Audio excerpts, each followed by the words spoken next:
Hey everyone, welcome back to Corporate Decoder, the place where we shine some light on the dark corners of business reports. But today we're looking at a deal that has gotten a bit reshaped and maybe even a bit complicated. Today we are diving into a current report from Onto Innovation Incorporated filed on the 9th of October 2025.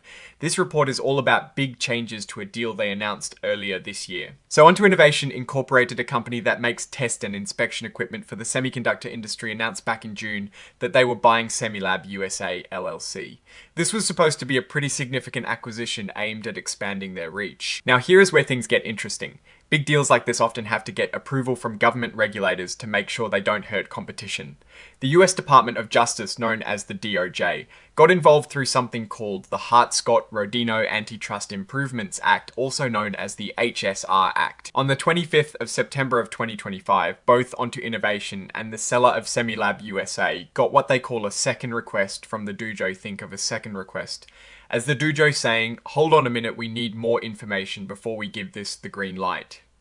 This basically puts a pause on the deal ticking clock. It means the waiting period for HSR Act approval gets extended, and it could take a long time to get all the requested documents and information sorted out. To get things moving and to increase the chances of this deal closing Onto Innovation, and the seller decided to change the terms of the original purchase agreement. This happened on the 9th of October 2025. This amendment is a pretty big deal because it means not everything Onto Innovation planned to buy will be included anymore. Specifically, the part of the seller S business that deals with Fourier, Transform Infrared Spectroscopy Reflectometry Systems, also known as the EA business, is now going to stay with the seller. This business apparently makes up about 10% of Semilab USA estimated 2025 revenue, which is around $13 million.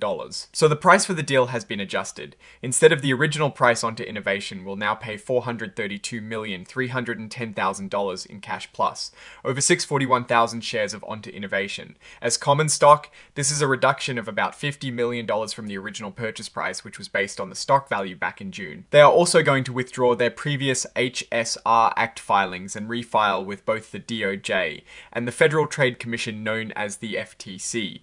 This is all to try and get regulatory clearance as quickly as possible. The company expects that the business they are still acquiring, excluding the air business, will bring in about $120 million in annual revenue. They also predict this will boost their earnings per S-Hair by roughly 10% in the first year after the deal closes. Onto Innovation is also sticking to its third quarter financial guidance that they shared earlier in August. They still believe the deal will be wrapped up sometime in 2025. Now, this report does have an exhibit attached, which is the actual amendment to the purchase agreement, Exhibit 2.1. This is where all the nitty-gritty details of the changed deal are laid out. They also include a cautionary statement about forward-looking statements.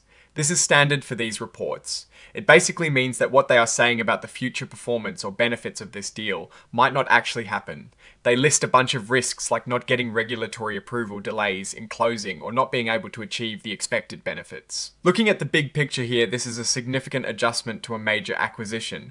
The fact that they had to carve out a whole chunk of the air business shows that regulatory hurdles can really force companies to rethink their strategies. While cutting out about $13 million in revenue might seem like a setback, the company seems confident that the remaining business will still be beneficial, adding about $120 million in revenue and boosting earnings per share. The decision to maintain their third quarter guidance suggests they believe these changes won't derail their current financial performance. The success of this deal now hinges heavily on navigating the ongoing regulatory process and successfully integrating the modified acquisition.